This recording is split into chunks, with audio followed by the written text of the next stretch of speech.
On the 4th of July, 2026, as the United States celebrates its 250th birthday, we are casting our minds back 50 years. In the summer of 1976, while the nation was busy celebrating its bicentennial with grand parades, tall ships, and fireworks, a quiet revolution was unfolding on two wheels. Picture more than 4,000 riders, supported by dozens of staff members, hundreds of trained leaders, and countless local volunteers.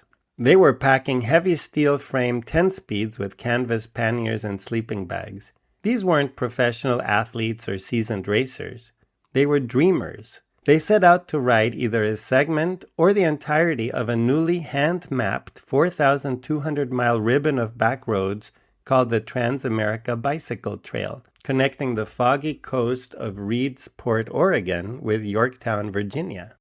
The event was called Bikecentennial 76, and it remains one of the most significant bicycling events in American history. This year marks the 50th anniversary of that monumental milestone. Over the last 5 decades, the magic of that single transformative summer blossomed into the Adventure Cycling Association, establishing a legacy of bicycle travel that has mapped tens of thousands of miles across North America.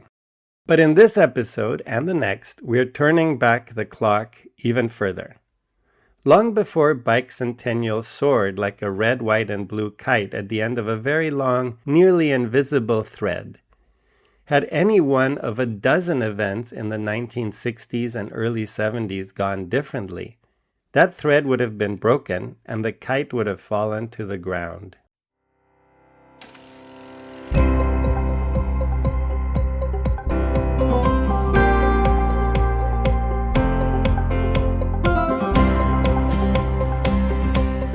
You're listening to The Accidental Bicycle Tourist.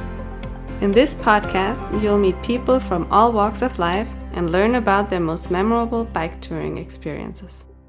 This is your host, Gabriel Aldaz. Hello, Hemistour enthusiasts. Welcome to another episode of the Accidental Bicycle Tourist podcast. Today, we're diving into what might be our most ambitious story yet. At its core, this is the tale of 4 young people from Columbus, Ohio, who, sometimes by design and sometimes accidentally, sparked a national movement. In alphabetical order by family birth name, they are Lys Burden, June Jenkins, and Greg Siple. Back in the late 1960s, most adults in America viewed bicycles as toys, not serious transportation. But these 4 saw them differently. From an early age, Dan wanted to experience the world on 2 wheels. Greg lived for the challenge of long days in the saddle, seeking out new roads and riding partners wherever he could. Lys and June shared a passion for the outdoors and cycling at a time when society often expected young women to stay closer to home. In 1968, when the very concept of bicycle touring was virtually unheard of in the United States, these 4 friends made an audacious pact to ride together from Alaska to Argentina, an expedition they called Hemistour. Prior to their departure from Anchorage in 1972, Greg married June and Dan married Lys, and so they set out as the Siples and the Burdens. In this episode, part 1, we will explore their early days with the American Youth Hostels, AYH, the founding of the Tour of the Scioto River Valley, TOSRV, and their months riding together on Hemistour from Anchorage, Alaska to Salina Cruz, Mexico. It was a journey of immense physical hardship, extreme challenges, and conflicting personal goals. Because decades have passed since they finished that journey, and because memory is a subjective thing, their recollections differ, sometimes on minor details and sometimes on deeply personal experiences. Let's begin our journey with the Burdens. Dan and Lys Burden, thank you for being guests on the Accidental Bicycle Tourist podcast. We're pleased to be with you. Great. I think it's safe to say that Bicentennial 76 was the culmination of a long series of improbable, fortuitous, and perhaps even accidental events. Let's rewind to many years earlier, 1959. Dan, you were a sophomore in high school that year. Can you give some context about the state of bicycle travel in the United States at that time? Well, at that time, all the bicycles were basically Schwinn bicycles, heavy, single-speed bikes. There were some three-speed bikes that had been introduced to the market, but hardly any other visions for what a bicycle was. The derailleur, the modern way to have multiple gears, was years off.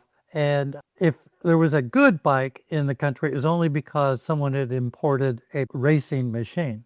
That was where we were with bicycling, and virtually all bicyclists were children. Very few people that were adults wanted to be seen on a bike. My dad was one, and I could probably name two or three others in my childhood that I recall, but that was about it. So, given that fairly dismal landscape for bicycles, how did you come up with this idea to travel by bicycle in 1959? Well, I was already in love with a bicycle. It was a Christmas gift that I got, maybe when I was 9 years old, something like that. I was always given the freedom to travel away from my block or even a mile. I could go 5-6 miles on a bike when I was just 8 or 9 or 10 years old, and got out in the countryside. And I just envisioned from that very early years that someday I wanted to bike the world, but it wasn't until I was in 10th grade that I had enough wisdom about what it would take. I had read a few books that inspired me about round the world bicyclists. So I decided I'm going to do that in 10th grade. Sure. I was gifted a bicycle when I was 10 years old, and I was allowed to ride in the neighborhood at first, but then I think when I was in 6th grade, we could ride 3 miles to the library. So again, it was a one-speed bike, and it was just really children or teenagers riding bikes. Yeah, I was going to ask Lys how you got started. Yeah. You beat me to it already.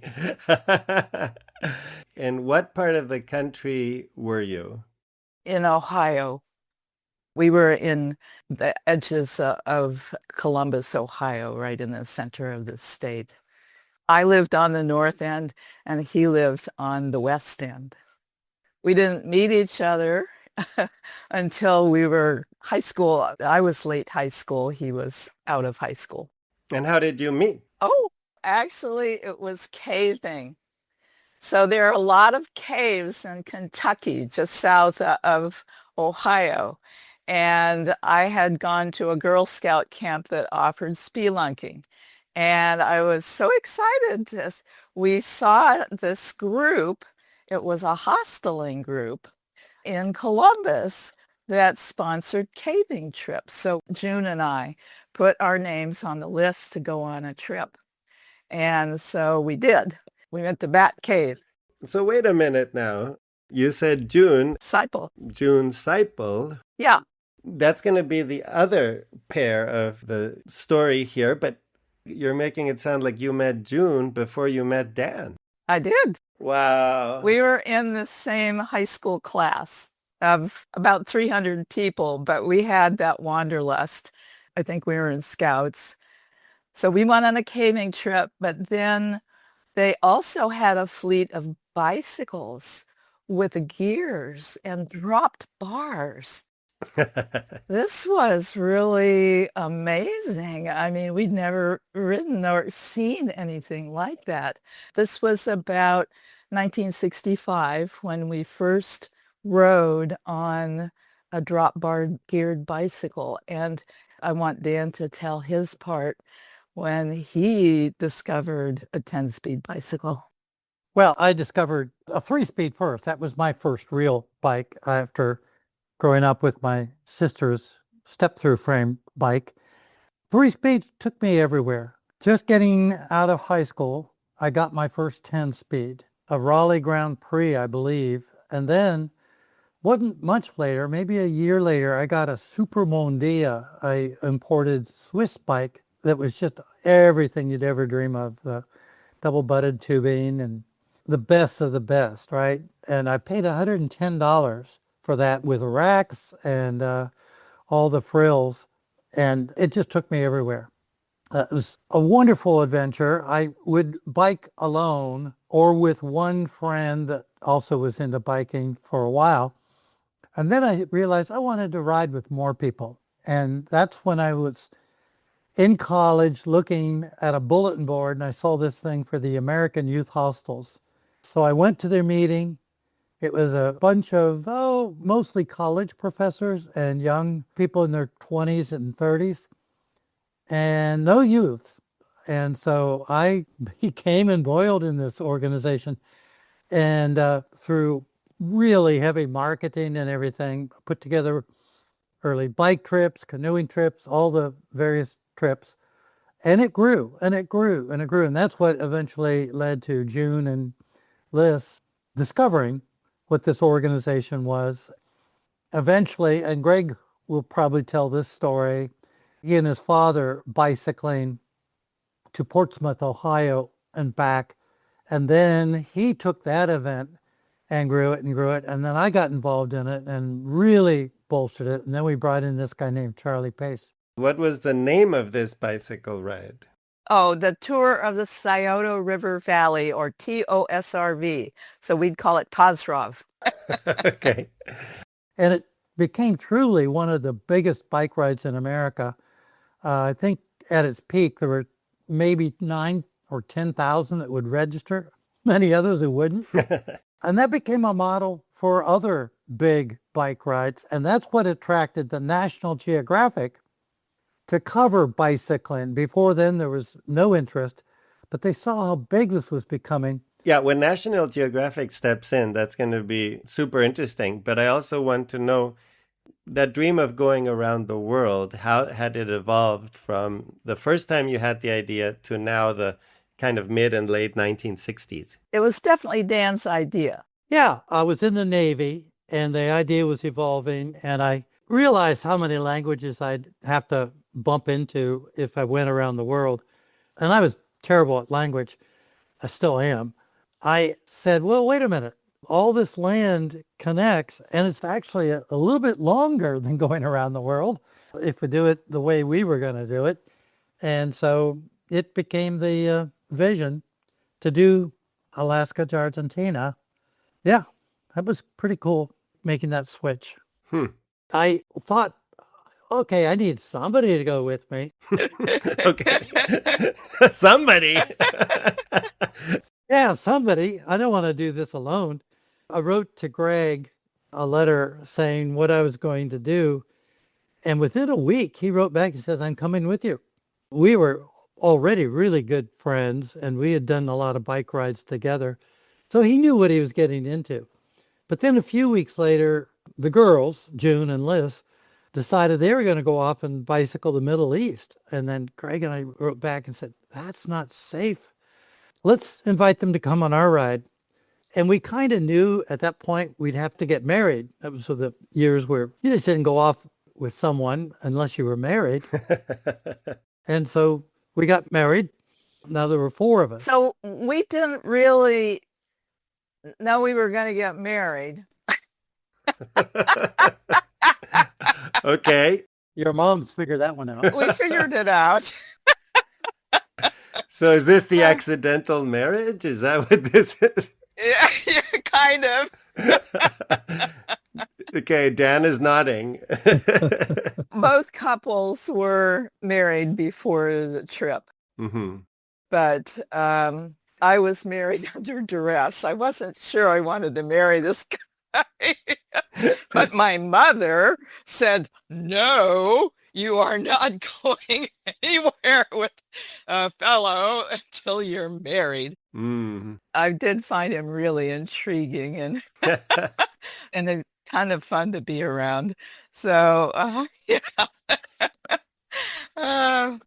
Well, I'm glad because obviously this is more than 50 years since that time. So Yes. that's great.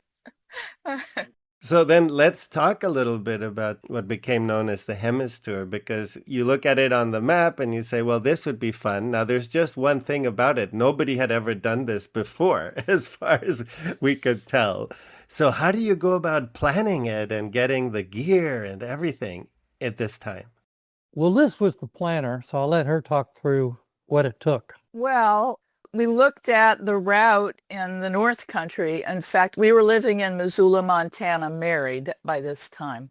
Missoula is obviously going to be a very important place. Could you tell why you ended up in Missoula, of all places?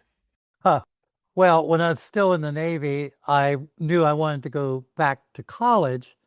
And so I applied to a half dozen Western colleges, and Missoula just happened to be the first one to approve me. I wasn't a bright student, or I certainly wasn't a committed student.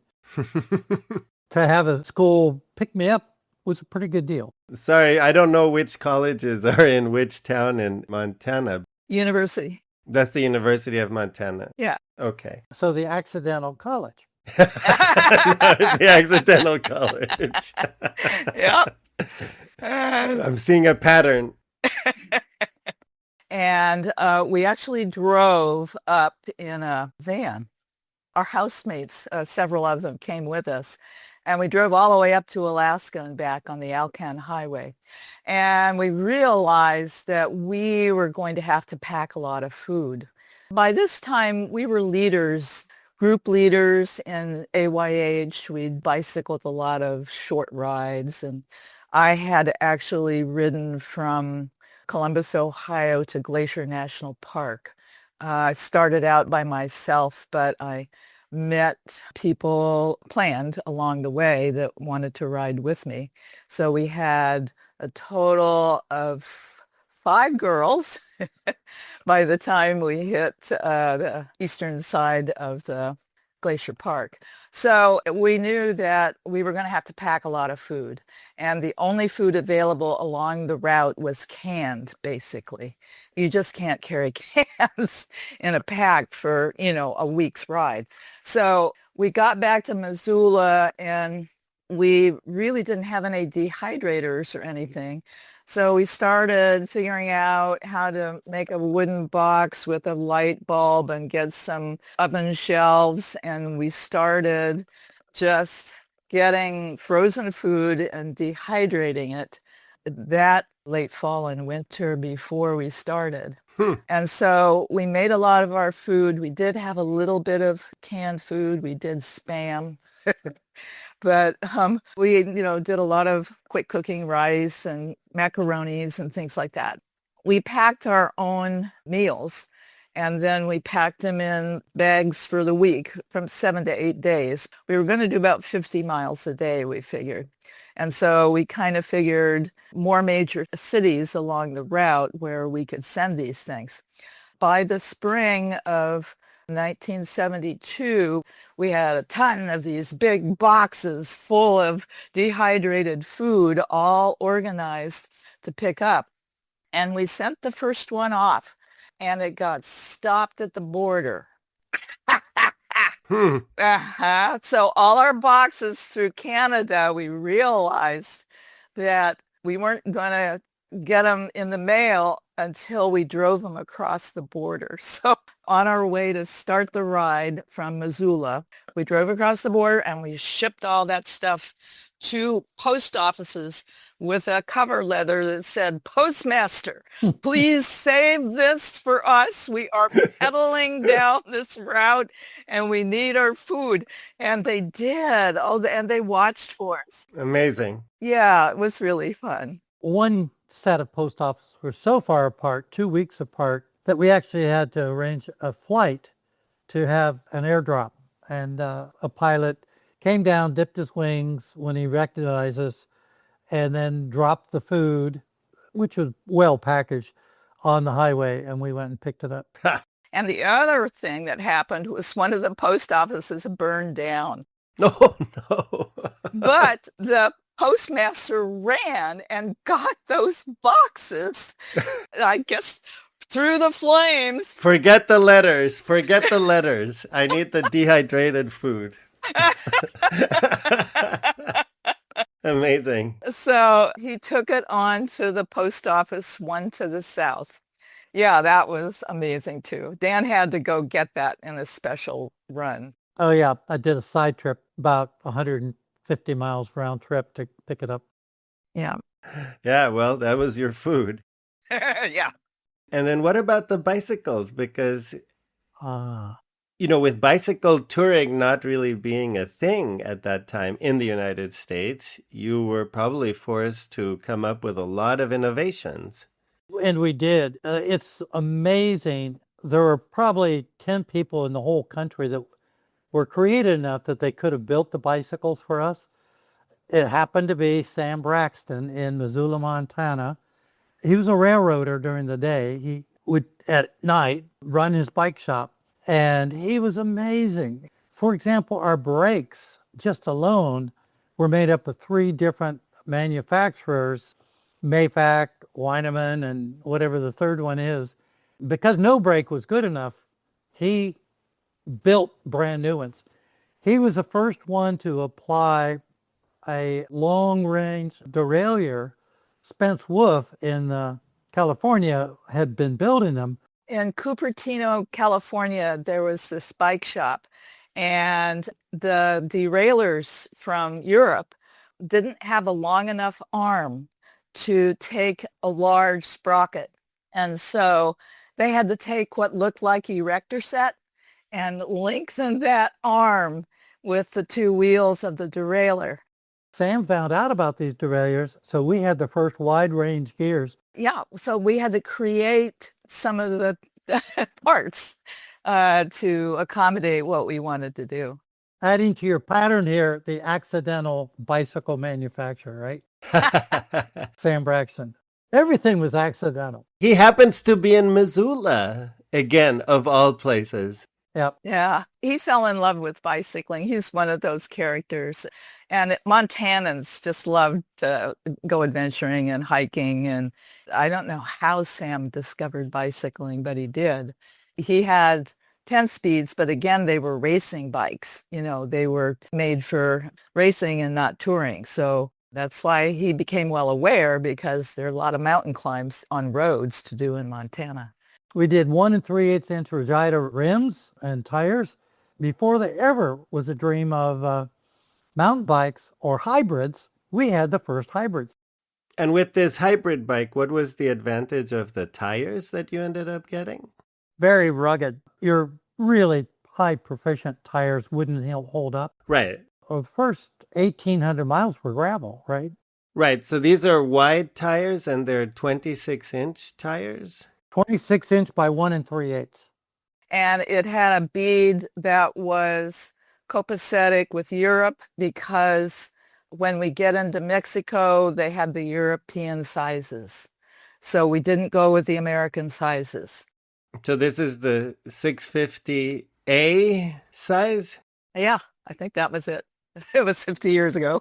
Lesser known than the 650B. I mean, tire naming, that's a whole other topic. It was a kind of a fat tire, not real fat, but fat enough that it gave us that traction on the gravel and on the sand roads that we rode. This is the precursor of the gravel bike. Yep. You need something wider on gravel, otherwise you have no chance. And Right. You definitely encountered a lot of crazy road conditions on your ride.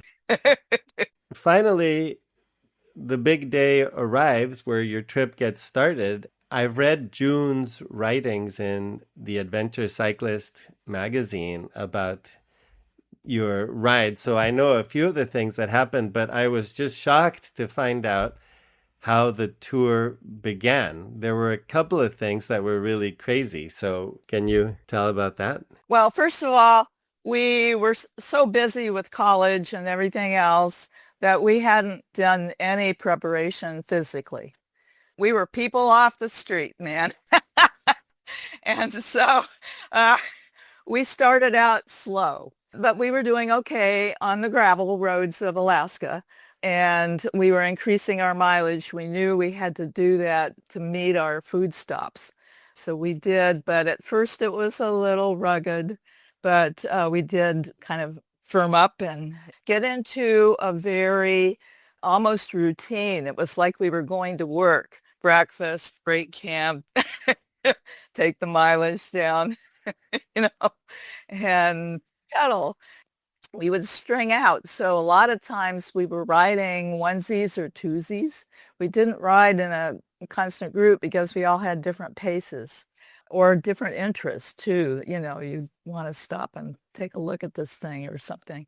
We would always prepare our lunches in the morning, so we'd have them with us.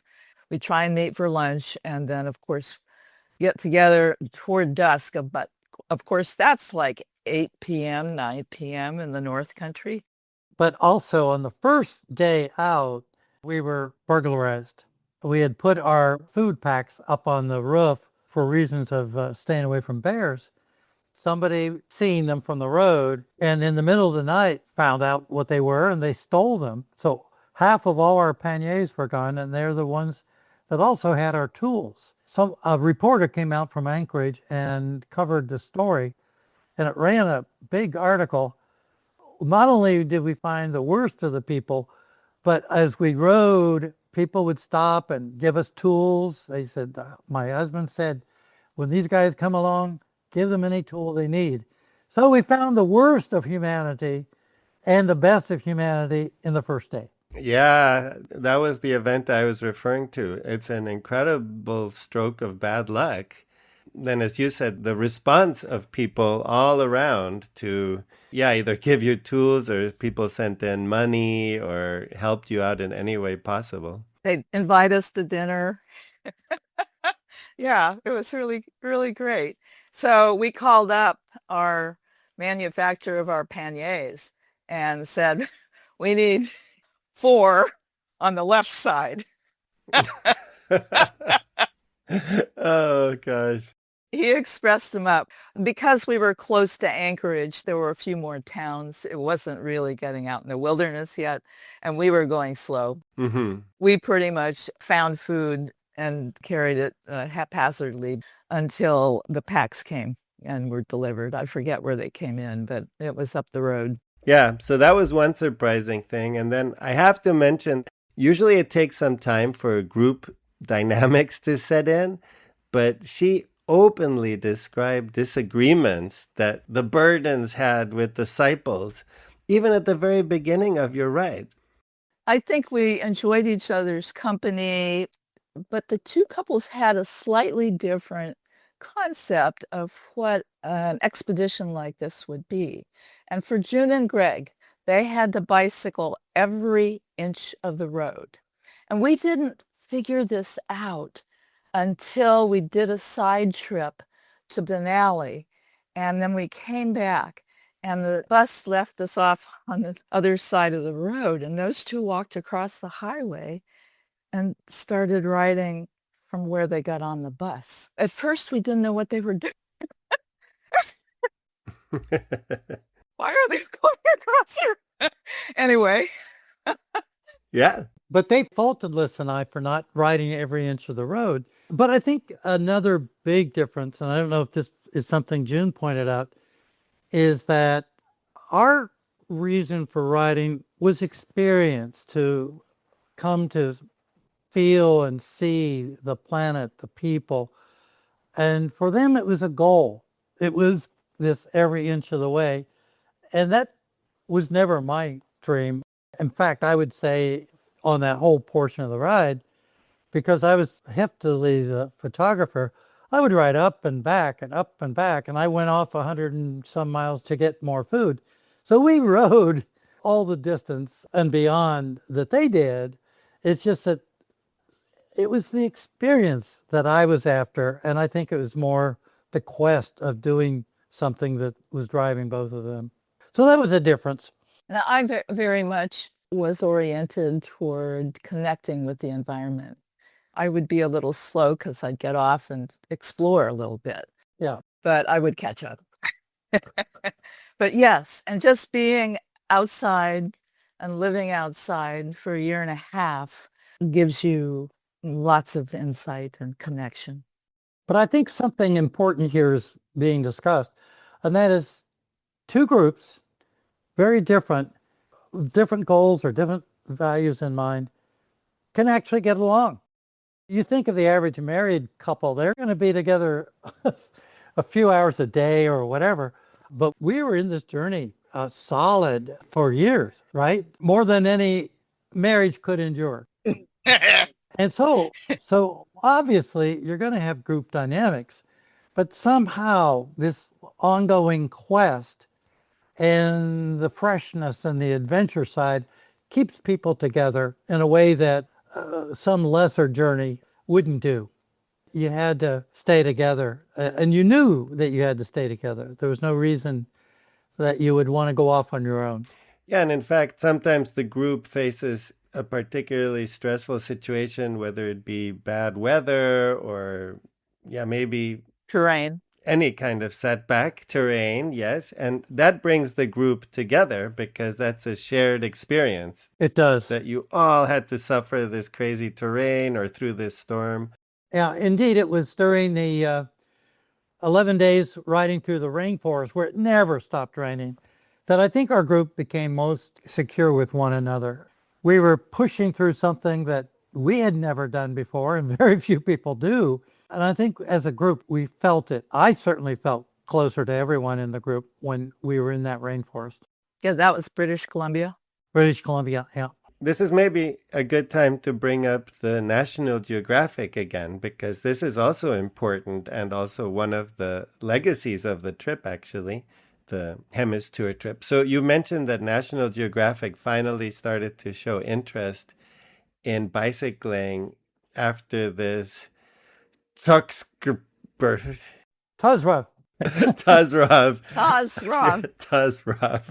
I'm curious to find out what steps and what interaction did you then have with National Geographic to have them, at the very least, do an article, but maybe even it might be customary for them to support financially part or all of the tour. So that's a crazy leap from this initial interest to there's the article in people's hands. Right. About 3 years before we started this journey, I was already reaching out to National Geographic, but not just finding it lukewarm. I even went and visited, sat down with them, and they gave me some guidelines. I was already studying photography. While I was in the Navy, I had a great friend who was a photographer's mate. So I was learning the skill even more so than I had earlier. And then when I got out of the Navy, I had 3 different assignments for photography, yearbook, and the newspaper for the college and drama department. So I was getting good at it, but it still wasn't something that would pique their interest. It was after they realized they were going to do a full story on bicycling, independent of what we were doing, that they started taking interest. And they said, well, we'll give you free film, we'll process it and give you a little guidance. But they had no interest in backing our whole expedition. But when they saw the photography and the story, they fell in love with it, and they were going to kill the other story on bicycling and just cover ours. And then they came back and said, no, we're going to do both, but we'll cut each of one in half. But here's the other accidental story. When I was in Anchorage, I called Alaska Magazine just to see if they wanted to do some coverage. And the guy who just happened to pick up the phone, just accidentally picked up the phone, turned out to be a publisher editor. And when he found out what we were about to do, he said, look, if you come and give a presentation to my Rotarian group, I'll teach you how to shoot for National Geographic. So we jumped on that. True to his word, after I did the presentation, he had opened 12 different National Geographics, and he taught us. He said every article, they don't know this, but every article they do always has exotica. It's a formula. It always has erotica. It has S-curves. Opening panoramas. All these things.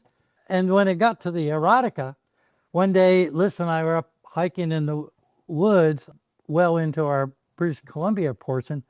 We were on Beauty Creek, and I said, Lys, strip down and go sit down there in the creek. So she became the first Caucasian nude in National Geographic. Well, the place looked like a bathtub. It was just kind of in the wall of the valley, and it was a perfect spot to be bathing, except that it was meltwater from the glacier. Cold. So I could barely get into it. But yeah, it was a very tasteful back shot. But there were a whole bunch of other kinds of pictures that you need to take. One of them is called points, little points of detail that are unusual to life. And so the picture that made it into National Geographic was the shoes all around the campfire because we had been riding through rain. So that kind of thing. It's also worth mentioning in terms of first that the title of the article ends up being called Bikepacking Across Alaska and Canada.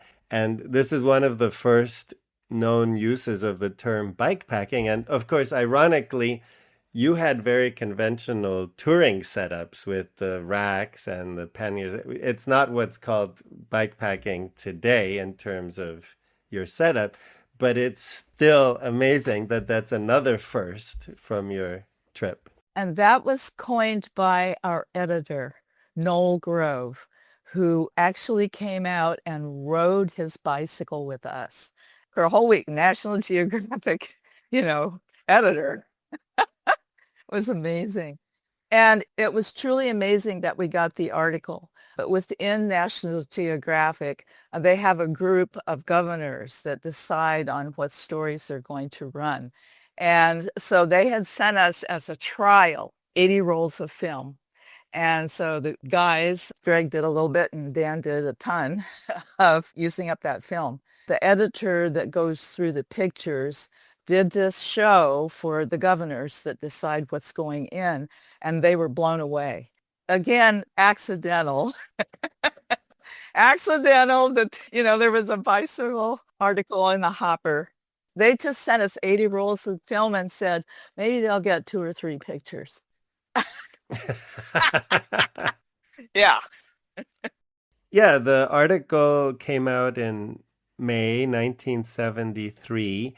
The early 70s were a time period where the attitude towards bicycles were finally changing, and there was really a big boom in bicycle sales, and maybe adults could ride them too. And indeed, it was this National Geographic set of 2 articles that really created the boom. I mean, the boom was happening, but it needed to be covered. Hundreds of thousands of people needed to realize this is something they might be able to do. So it was our ride paired with the broader article on bicycling that I think turned a lot of people around. In fact, I don't think our bicentennial could have happened without this article having been released. Everything was in sequence, and had this not happened, then this likely would not have happened, or certainly wouldn't have happened at the scale. Right, and now is a great time to talk about the origin of the bicentennial idea, because it occurred on the Hemistour ride. Correct. When you're riding a bike, you're pumping more oxygen into your brain, and so your ideas become a little crazy. This is not an idea that you would sit around a desk and dream up. It was Greg that came up with the idea, but the 2 of us talked it through, and that gelled all the way from San Francisco clear down to Chocolate, Mexico, to where the idea further blossomed. And it's amazing that that sequence had to occur. We had to have talked about it first, but then it needed time to morph into something a little bigger. And then Chocolate occurred. Yeah, the group had to cogitate on it as we were riding. That very same day, we were riding through sand roads in Chihuahua, Mexico, into the little town of Chocolate. We were talking about this idea of this ride, and we were lovers of the TOSRV, and so we envisioned this big group riding across the country. And it wasn't until we got to Ohio when our mentor said, you guys are crazy. They're going to get sick of each other. You're going to be like a herd of locusts. You need to break this thing up. So you see, that was another piece of wisdom that was really important. So the original idea was, let's just ride. Let's go. Yeah, right. June came up with the name Bicentennial, the bicentennial, 2 centuries, 2 wheels. And so in Chocolate is the day that June dreamed up Bicentennial and the day that we dreamed up organizing it. Because it was supposed to be impromptu and a solo thing is what Dan and Greg were envisioning. But we put that layer of organizing on it. But it really wasn't feasible to organize it while you were on the Hemistour. No. You just can't do both at the same time. Then Greg and I went into, I think it was Mexico City. I had written something and Greg had illustrated the 2 wheels, 2 centuries. And we mailed it out to everyone we knew in bicycling. And at the time it was in the hundreds. But then, and this I think is the other accidental, bicentennial never would have happened had I not come down with hepatitis. So that knocked me out of the tour. So Lys and I both went back to Ohio. I recovered, and then we moved into action. Had we not gotten sick, then there was no way we would have organized this big event. It was another accidental illness in this case that brought together Bicentennial.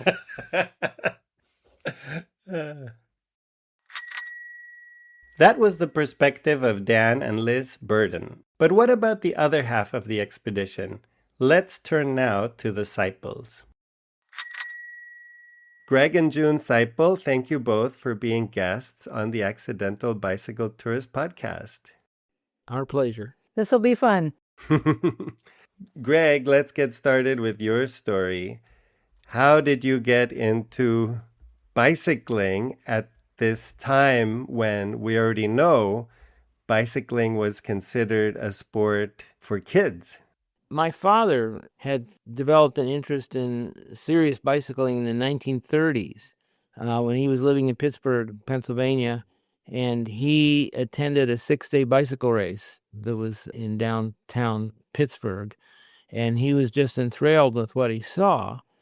And then luckily he ran into an individual who had a bike like they had in the 6-day race, unlike the kids' bikes that he knew. This fellow had such a bike, and it turned out there was a small group called the Pittsburgh Wheelmen, and they had the bikes and they were, doing some real riding. So my father was drawn into this. He began riding with them and doing some serious rides. He rode once from Pittsburgh to Washington, D.C. and back, for example. And when the war came, he signed up and became a sailor on a heavy cruiser, and he was in the Navy for the duration of the war. And when he got out after the war, I was born, and then my brothers came along, and he's just struggling like a lot of young servicemen to make a life. He didn't think about bicycling at all. And then oddly enough, when I became a teenager, I had been looking at his scrapbooks. He had these wonderful scrapbooks. Most kids my age at that time, where you think, when I turn 16, I'm going to get into a car and a bicycle I'm giving to my little sister. I just was fascinated by his stories and his scrapbook pictures. And he saw my interest, and it kind of brought him back. And he got his first 10-speed bicycle from Europe, had to do a mail order. He and I began riding. I just thought it was wonderful. And began to meet mostly guys that were riding 10-speed bicycles. There weren't very many of them, though. No. We've talked to the Burdens, and they were growing up in Ohio. You were also growing up in Ohio. Out of the 4 of you, I've learned that it was actually June and Lys that first met. June, how did that happen? And how old were you? In high school, we were best friends, at least for like the last 2 years of high school. But we were also involved in the Girl Scouts of America. We joined in 2nd grade, I think. Well, we kept going after high school. We were still members for several years after high school. So we were almost on the track of being professional Girl Scouts. Wow. We were going to an international festival. Mostly it was concentrating on food and things like that, foreign customs. And it was at a time when not many Americans traveled abroad. We saw this canoe sticking into the aisle. So we stopped to look at the canoe. And this was a youth hosteling organization. And they had a little self-propelled slideshow without anyone being there. So we watched the slideshow. And there's a sign-up sheet, so we signed up to get the newsletters. Our first trip, Lys and I, was on Dan Burden's trip, which was a spelunking cave exploring trip in West Virginia. And after that, we became leaders. Greg, Lys, and I all took the National Leadership Training course with AYH. So wait, where does Greg come in? So far, we've had the two of you, and then Dan was an AYH. Yes. And then previous to our trip with Dan, cave exploring, Greg and Dan had already met, I think, on a trip that Dan was leading.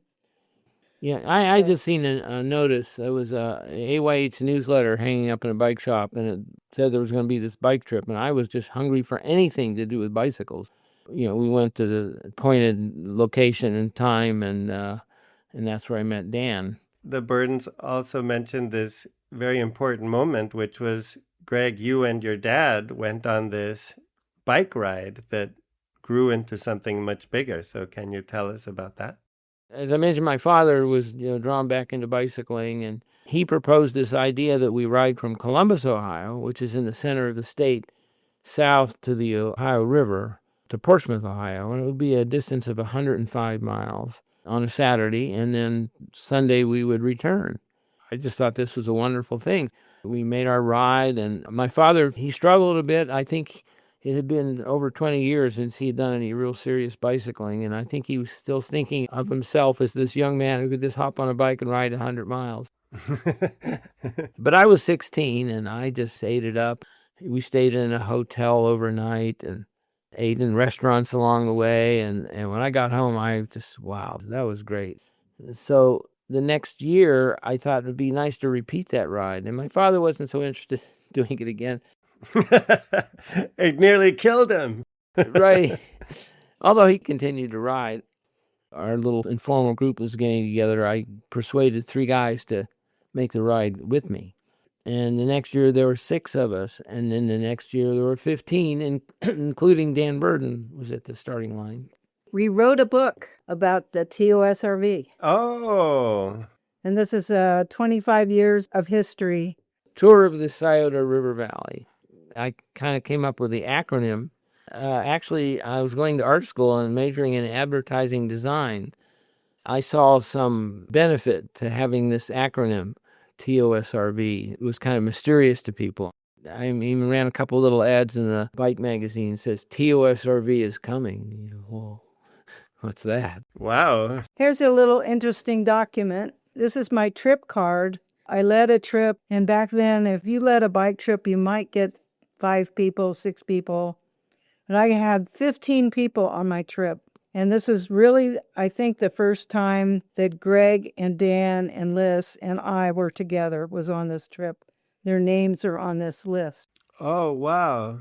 Okay, that is amazing. That's actually the day I met June and Lys. We didn't like each other very much.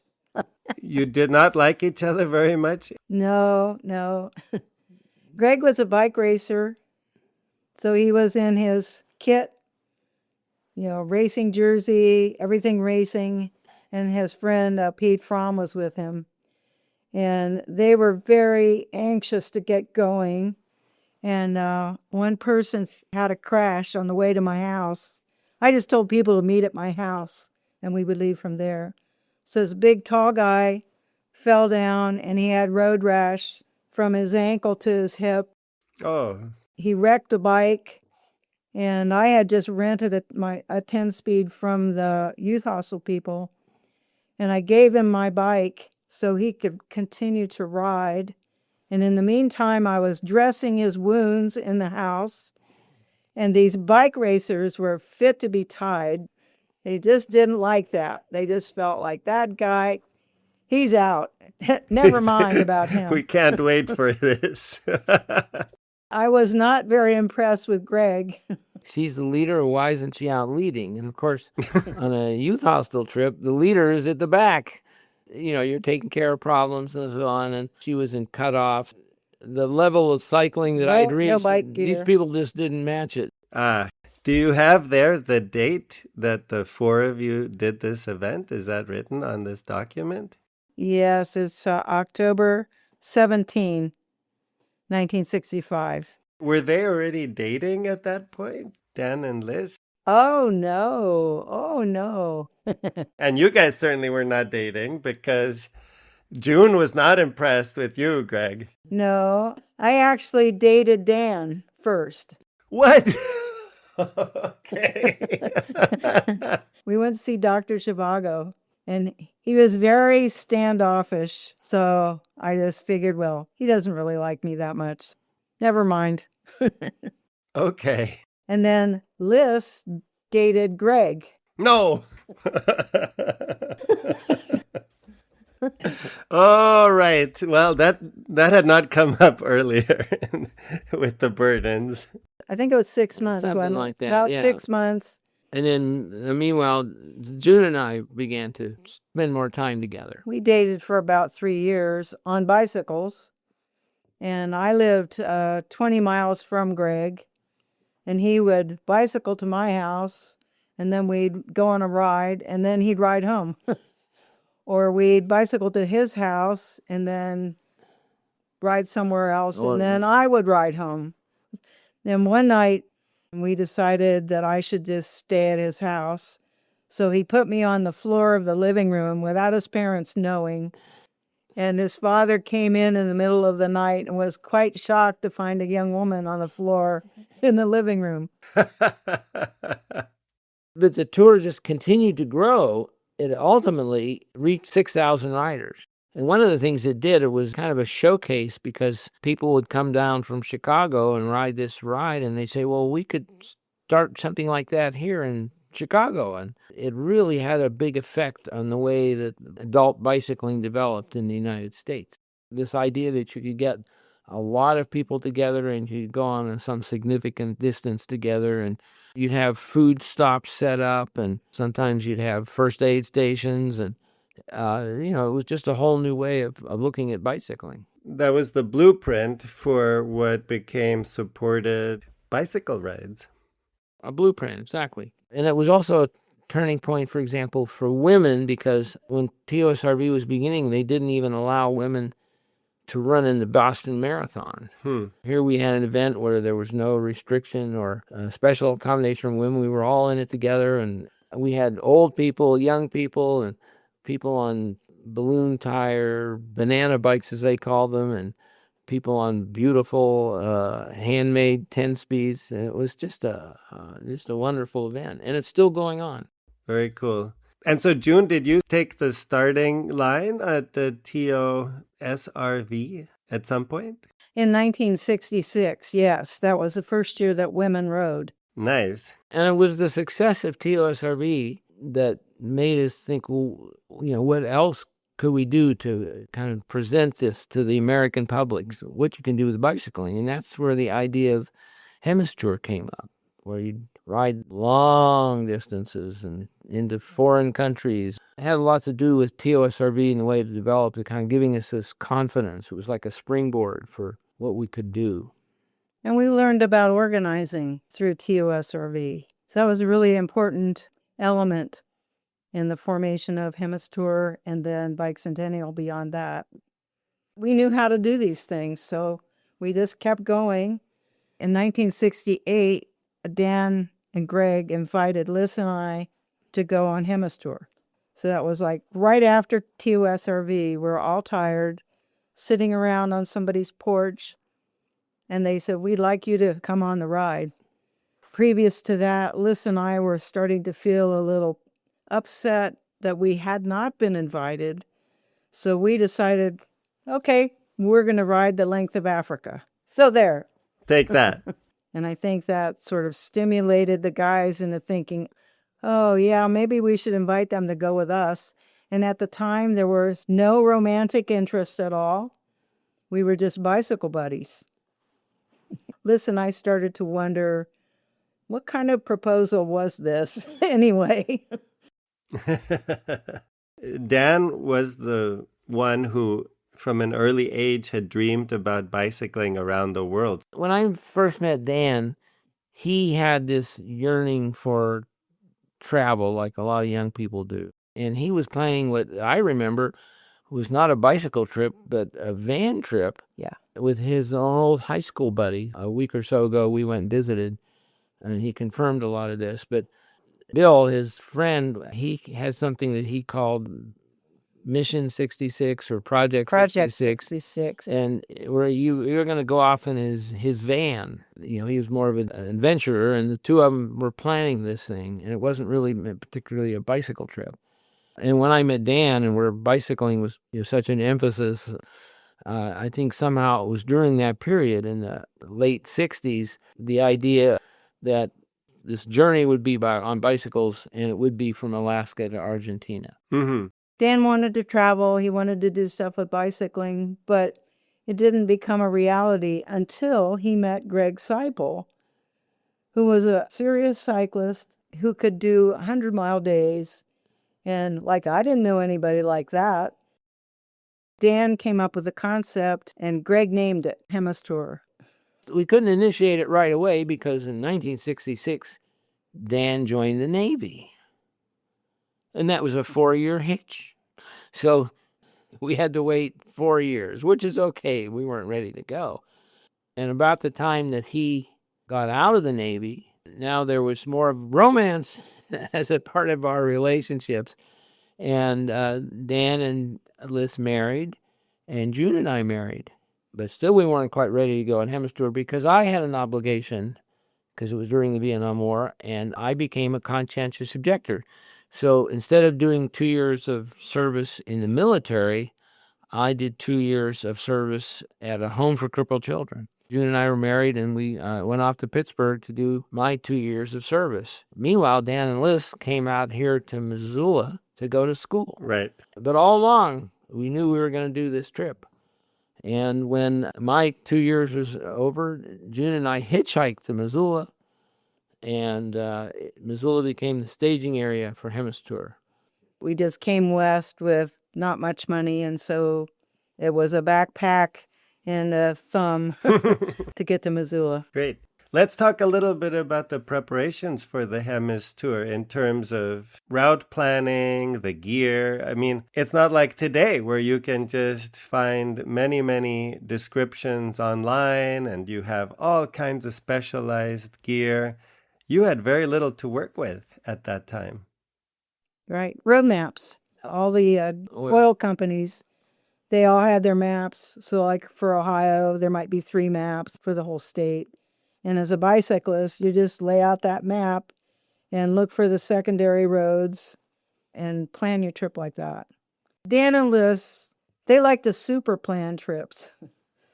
And for Hemistour, they put a group of people together, 7 or 8 people, in 2 different vehicles. And they drove from Missoula to Alaska and back. It's 6,000 miles to research the Hemistour route, which was funny to us because there are very few roads up in Alaska. It's not like you have a secondary road. It's just, that's the road. And then when they got to Alaska on Hemistour with us, there were things that they had already done that they didn't want to do again because they had been there by car. For example, they had been to Circle, Alaska with this group. We wanted to go as far north as we could, as far south as we could. And we were basically defeated from going as far north as we could because of that situation. Also, we got a late start. We were about 2 weeks late on the road in Alaska.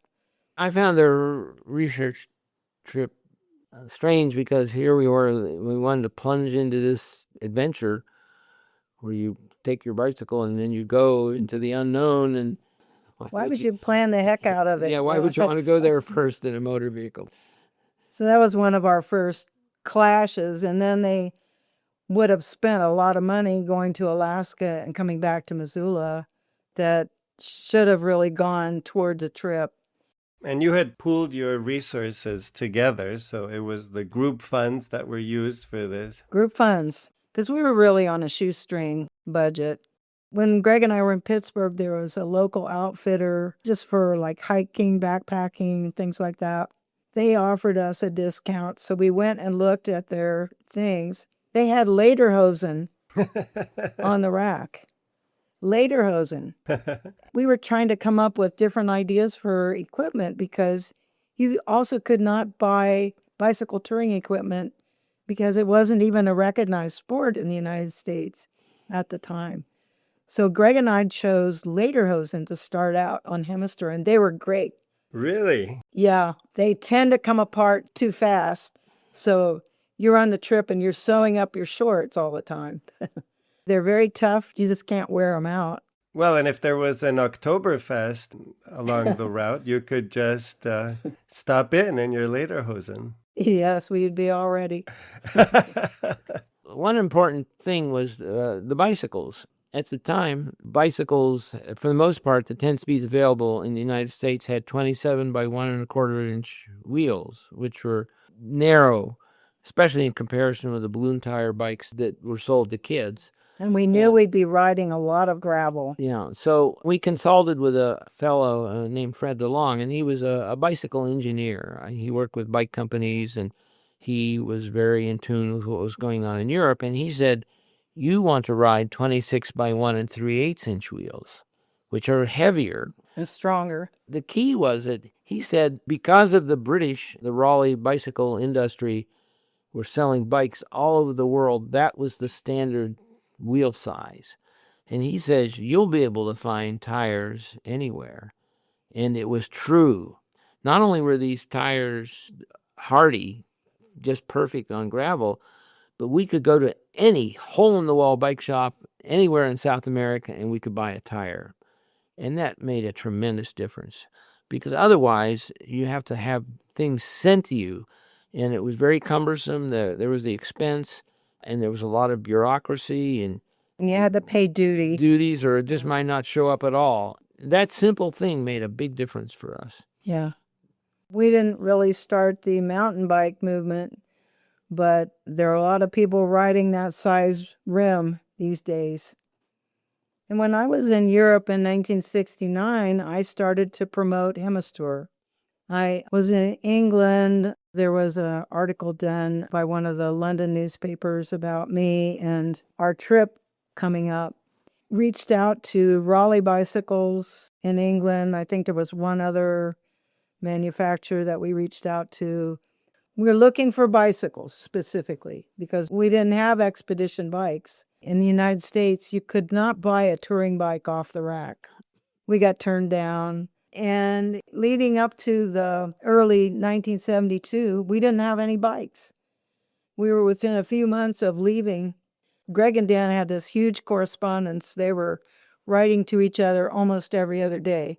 Dan writes us this letter from Missoula, Montana, this little town in Montana. We really didn't know anything about it. He said, I found a guy who's willing to build the bikes for us right here in Missoula, Montana. We laughed our heads off because we thought, how can that be that a Montana mechanic could do anything for us? Sam Braxton. Sam Braxton, yeah. Right. Sam Braxton is the railroad man turned bicycle making genius. Yeah. It turned out he was an exceptional guy. And the only thing we had troubles convincing him of were the 26 by 1.375 wheels. He was very skeptical of that. So he built himself a pair of wheels and started riding gravel. There's a lot of gravel roads here. And he was convinced, totally convinced. Sam wanted to teach Greg and Dan how to maintain a bicycle, how to take a bike apart completely, top to bottom, end to end, and put it back together again, like you would have to do on the road. Mm-hmm. And neither Greg nor Dan had the time. So Lys and I did it. Oh, wow. And women in particular were not involved with outdoor sports. Lys and I were very unusual in that respect. Yeah, pioneers for sure. And this would have been May of 1972. So the four of us we had our bikes and our equipment, and off we went to Anchorage to begin the trip. Yeah. I volunteered to pack the U-Haul trailer that we're going to tow to the West Coast. So we drove over with a little pickup truck pulling a trailer. So, we did make it to the coast, and we got on a ferry, took us to Juneau, and then we flew from there to Anchorage. So finally, we were set to go. You're set to go after this long journey, and then the journey begins in a crazy way with a robbery. Yes. You have problems with animals and bears and such, so each of us had one half of our panniers devoted to this food that we would carry along. Food and pots and pans that would smell like food. You're supposed to hang things in trees. Well, there are no trees in this campground, but we saw there was a shelter house there. So we managed to throw those food bags up on the roof of the shelter house. And in the morning when we woke up, they were gone. Our first day really on the road, and we lost our food and half of our packs. And no breakfast. Right. Because the food was gone. Yeah, no food at all. So we had to ride until we could get to a store. And now an interesting thing just to mention is there was a fifth person, like the fifth Beatle. We should mention this person because that person has not come up and actually is overlooked in a lot of articles and things. Well, we made a general invitation to have people join us. And we got this one fellow responded, and his name was John Likens. And he was from Boston, Massachusetts. And he was a cyclist. He'd done some fair amount of riding. And we told him what equipment, especially, the wheels, he equipped himself and showed up. So here he is. He's like a bachelor, and he's with two married couples. I just sort of felt sorry for him. He missed his girlfriend, and he ended up leaving Hemistour before he had planned to. So he went as far as Jasper up in Alberta. That's where he took off riding due east. Oh, wow. He actually biked back to Boston? No, he went part way. Then he got more anxious, and I think he took a train or something. Okay. He was stronger than us. He was always in the lead. He had calves like pistons. I swear they're that big around. Super fit guy. So, as you say, what did we do to prepare? Well, we had to take care of this food situation, and we had to have bikes, and we had to have warm clothing. But one thing that we didn't do was take the time to do some proper training. But on a trip so long, well, the first month can be your training. But once we were on the road and we recovered from the theft, it was glorious.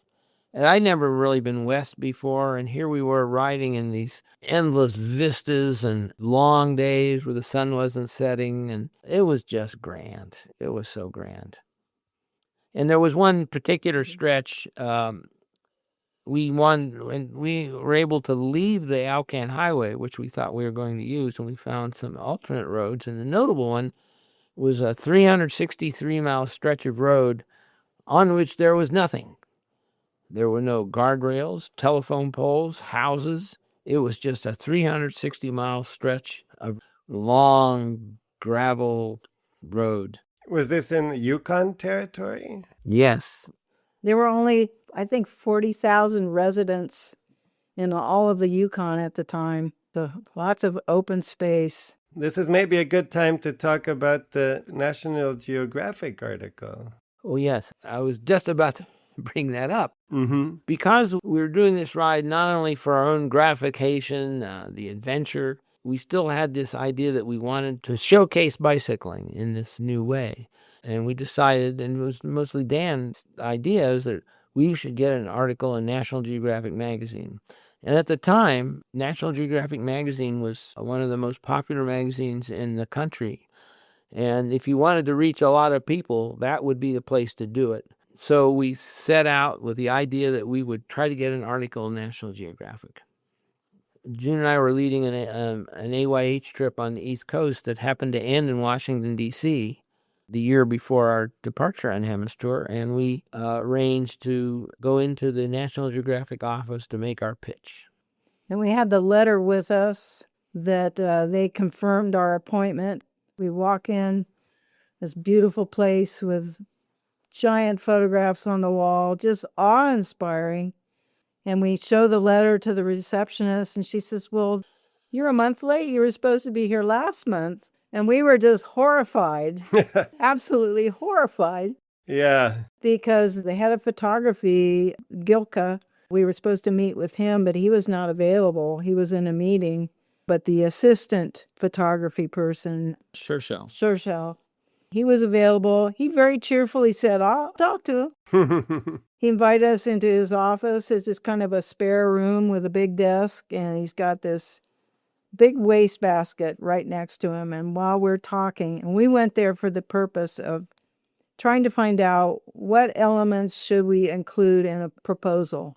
He's sitting there while we're talking to each other, and he's looking at slides and throwing them in the garbage can. And we're just like, oh my gosh, that's something else. But he was very generous with his time. He gave us very good advice. Greg ended up writing the proposal for National Geographic based on what he told us. Quite an experience, from being horrified to really probably talking to the best person there. And so we mailed in the proposal, and then we didn't really hear anything back, really. For several months. Strong men, yeah. And in the meanwhile, we come out here to Missoula. Well, they didn't say, no, yes, we're going to do an article. It wasn't anything like they that. didn't commit to anything like that. Dan just wouldn't have it. I think it was in January of 72. He calls him, cold call to National Geographic. Can you imagine? I've forgotten who he talked to. I think he talked to Gilka, who was in charge of the department. He says, well, let us think about it. We might be willing to give you some film, and you guys can shoot some pictures, and we'll see what we get. And that's kind of the way it turned out. Dan calls again because he hadn't heard back from him, and they go, oh yeah, we're going to send you 60 rolls of film, and we'll pay for the processing. And after the film is shot, and we've made our selects, pictures that we want to keep, you guys can have all of the rest, processing included, for free. We had this gorgeous yellow-orange box that they send film in, National Geographic colors. They weren't committing to an article. No. They said, we're going to send you some film. And I think their intent was, we're going to do an article about bicycling, and maybe these kids out here can get us a picture. One picture. We're going to send a guy out to shoot urban cycling in Miami, and we're going to have somebody over here covering some little bicycle tour, and we'll have these kids, they'll maybe get us a picture about this kind of riding. Mm-hmm. So we go up to Anchorage, just head out, and we're shooting these pictures, and we had these special little boxes, mailers, to send the film back. Greg and Dan are like, shooting pictures. We're not hearing anything from National Geographic. And so every mail stop is like, will there be a telegram? That's how they communicate, by telegram. I think we went through 3 mail stops, and Dan, who's normally just a really even guy, doesn't get upset. He was fretting. He was nervous and fretting about it. So we finally got an answer in Prince George in British Columbia. They sent a little note asking for a certain type of photograph. Yeah. Contacted local people, photographs, and fortunately, Dan had just mailed off film with enough of that satisfied National Geographic. We didn't hear from them for a long time, and then we didn't hear from them again till we got to Missoula, and there was a telegram that said, call National Geographic. When we got into Missoula, we had about $100 between the 4 of us. It's in the fall, and we're thinking, well, we're going to have to get jobs, and over the winter, keep going. That was the quest. We got to keep going. And then we get this telegram, and Dan calls them, and they say they wanted Dan and I to fly to Washington, D.C. Why don't you boys fly out here? It was an amazing visit for us. They got us separate hotel rooms, which is like, what? Luxury. Well, they had beds in the rooms too, which was, Oh, wow. That's a bonus. A bed in the room. yeah. And in the morning, we went into the National Geographic office and we met our photo editor. And they're telling us, well, we really like what you've shot here. So we surprised them. They thought they'd get a picture out of us, and they got an article. And they said, well, we're going to pay your expenses on the road. We're going to give you as much film as you need. And after it's shot, we'll process it. It'll all be your film. We'll lend you any equipment you need, camera equipment. Yeah, and we're going to pay you $300 a color page for the article, and we're going to pay you $2,000 if you try to write a story. Otherwise, if you leave it to us, we'll still pay you $1,000. And that's what Hemistour was like. Up and down, up and down, up and down. Mood, money, everything. Yeah. Roller coaster. That is adventure, high adventure, it was adventure. For sure. And so Dan and I fly back to Missoula, and, we have this incredible package of things, and we got to get on the road. But here it is getting late, and we had to get out of here before we got wintered in. It was October. Yeah, October. I think Greg and I left Missoula on the 23rd of October.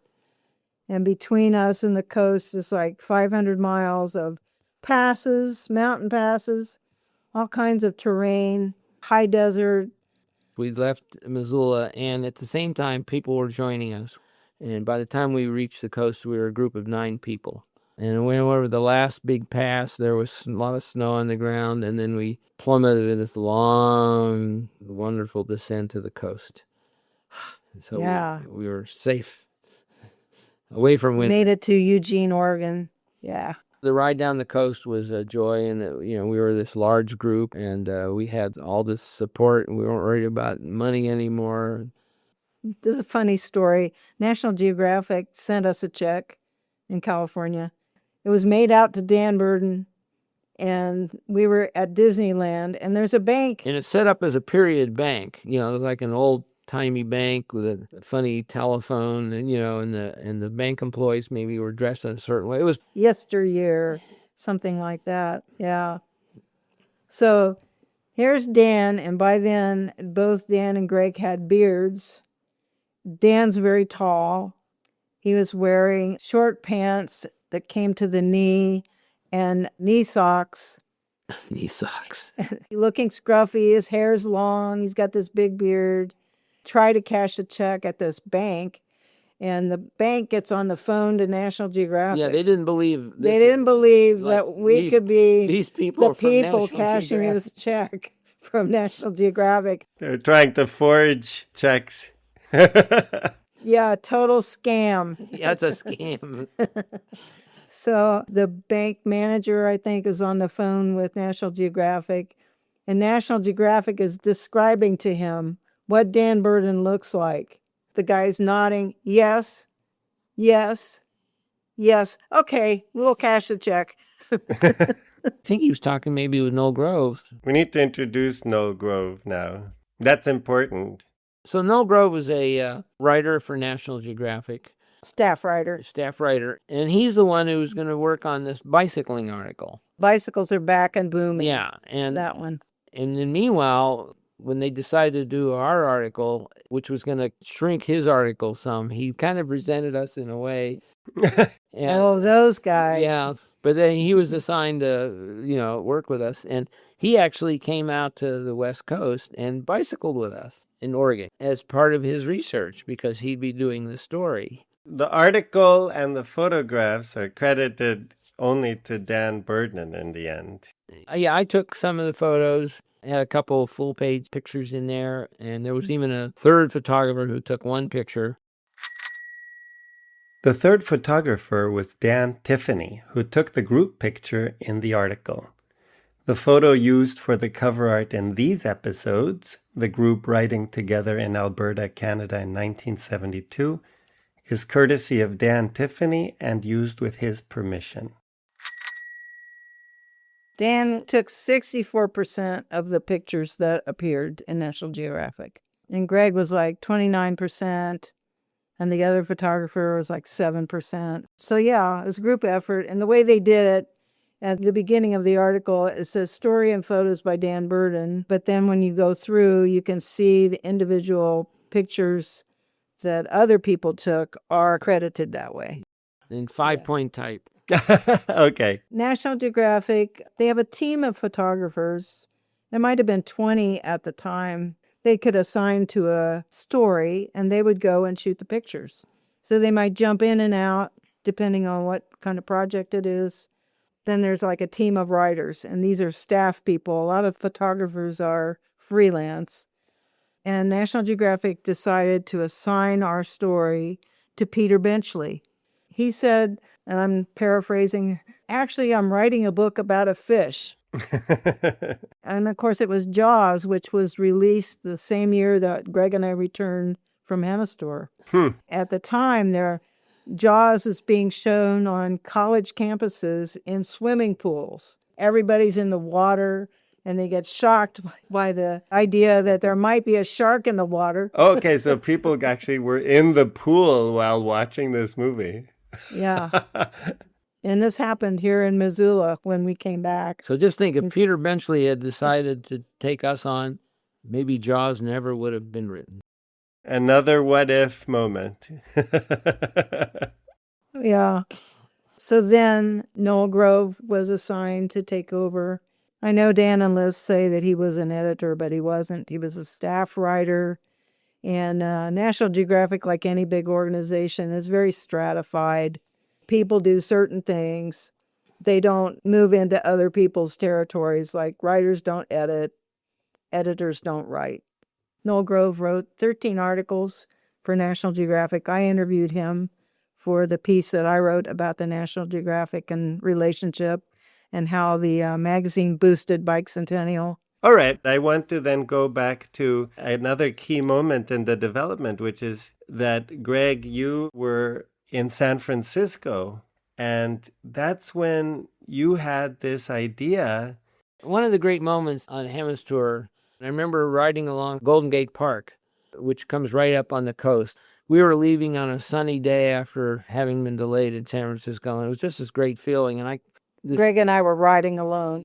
It was just this image in the back of my mind of this, what a wonderful place that was, right on the coast. And I'm thinking in the back of my mind, meanwhile, or, later, about this kind of, what do we do next after TOSRV, Hemistour? Well, what could we do next? And I just began to think, well, this bicentennial thing's coming up, whatever that's going to be. And that might be something to hook something to. And of course, I thought, well, a bike ride across the country would be a wonderful thing to tie into the bicentennial. And Greg is, in the meantime, he's not telling any of us about this going through his head. He's like hatching this idea. And we're in Mexico, Chocolate, Mexico, in northern Mexico. And Greg and I and another bike rider, Tom Robson from Canada, we break camp last and we head out, and Greg starts talking about this idea of let's organize a ride from coast to coast for the bicentennial. And then we catch up to Dan and Lys, who have stopped at a cafe, and Greg starts again telling his idea to the rest of us, explaining what he's thinking. And what he's thinking is, okay, everybody is going to meet in Golden Gate Park on a certain time, on a certain day, Well, I and feel we're like all going to ride across the country together. June 1st, 9 a.m., Golden Gate Park. Be there. That's the connection with the Golden Gate Park. It was just stuck in my mind as this wonderful starting point. And we're going to end up in Philadelphia. Yeah, Philadelphia. So Greg mentions this idea to the whole group at that point, and we just immediately start digging into the idea and saying, well, this is practical, this is not practical. And by the end of that day, I came up with a name, Bicentennial 76. Greg was keeping that journal at the time, just kind of a bare bones, not much background information, but just like where we started, where we ended, the mileage, and maybe the couple highlights of the day. And that's the only written record I've found. He just says, Bicentennial, that June names. And that was all he said. But from then on, we're all starting to plan. And that's how it started. And that was April 3rd, 1973. And that was on that porch of the little cafe that's when we committed to the idea. Yes, we should do this. I've announced to the group that this name, Bicentennial 76, is what we should call it. And everybody just, yes, that's great. That's a great name. So I went over to look at my cyclometer, which I did every evening, and I would tell Greg the mileage. He would write it in his journal. I bend over to look at the cyclometer, and it says 1776.2. That's amazing. I tell the group, and somebody says, 2 wheels, 2 centuries. It was just like instantaneous brainstorming that was going on, and I knew that people would never believe me, so I took a photograph of it. It was like an omen of sorts, like, wow. Mm-hmm. And see, the cyclometer had been put on in California. California. You know, it wasn't put on from Alaska. Right, because otherwise your story wouldn't check out. It's like, wait a minute. Yeah, people say, wait a minute, yeah. But of course, it became clear, I think even, when we're riding along and talking about this idea of what it will take to make this happen, is that, well, by the time we finish Hemistour, how much time will there be to organize something this big? We sent a flyer out to a lot of the people we knew, and about 100 copies of the flyer. The influential people in bicycling at the time. And about this time, we decide that we need to pause and that we should go back to the United States to talk to National Geographic, because they didn't seem so engaged with us, with the idea of a second article. June, meanwhile, decided that she'd go down to Guatemala to go to a Spanish immersion school. They were going to take a break in the States, and I was going to study Spanish. They are flown by National Geographic back to the States. And so I'm in Guatemala by myself. And I'm not hearing from anybody. And all of a sudden I get like 3 letters in one day, all talking about Dan not being well. Something's going on with Dan. He's mysteriously losing weight. Everybody's concerned. Nobody knows what's going on. I became really alarmed.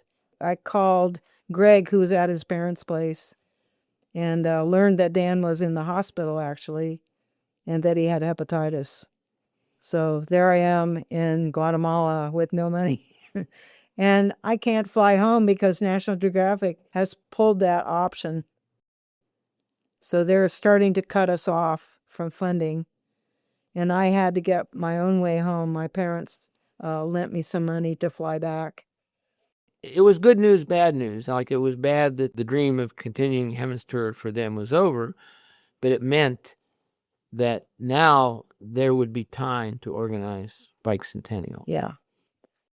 What emotions did you experience as you parted ways with the Burdens? There's a Canadian Youth Hostel chain up there in Alberta, and we were given free access to the hostels by the Canadian Youth Hostels Association. So every day we'd be in a different hostel for free. And there was an incident in one hostel that we were just so disgusted by Dan and Lys. I cried. I was just so upset with them. We left the hostel, went outside, and we decided, okay, we shook hands, Greg and I. We shook hands. We're a married couple. We're shaking hands and declaring that we don't care about the Burdens, whether they make it or not. We are going to make it.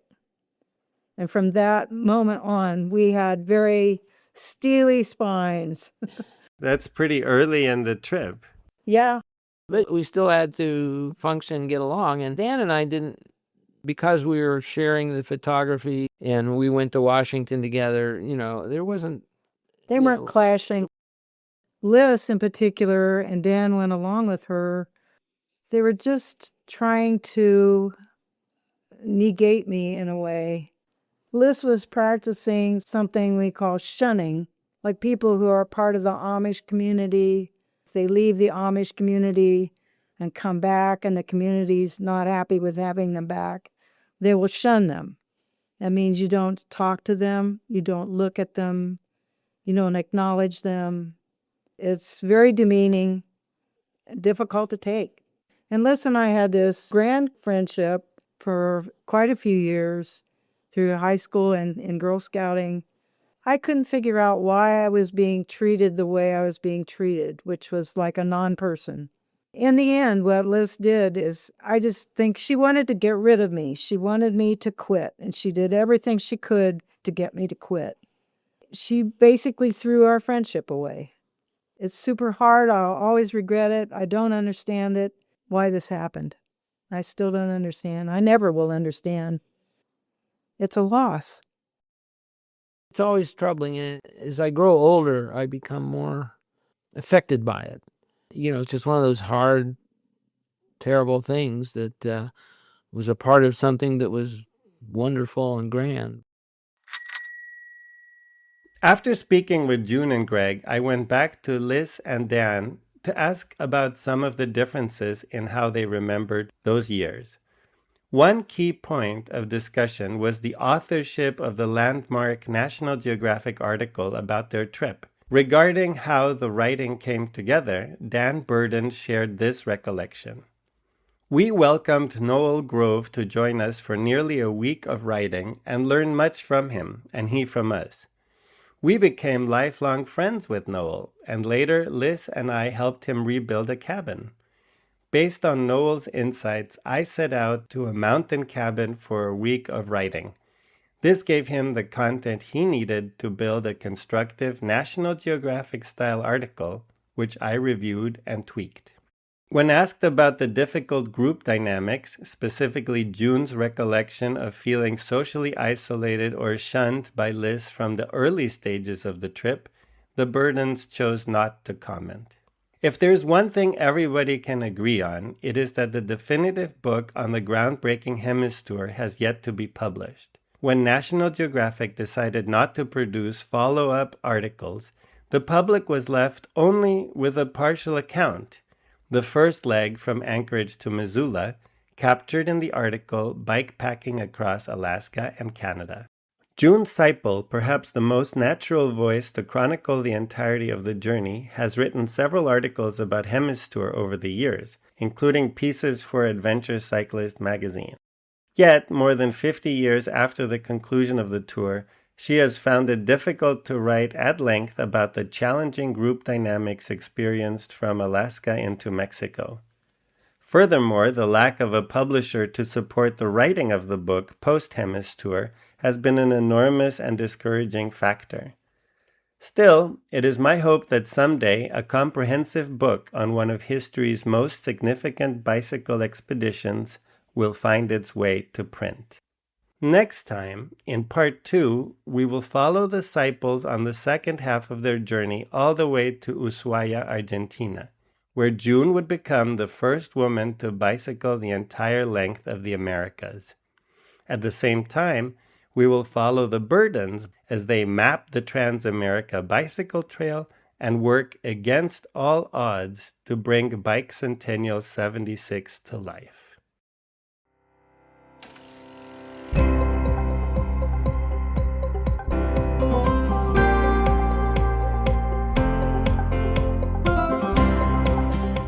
The transcript for this episode is available on the Accidental Bicycle Tours website. I welcome feedback and suggestions for this and other episodes.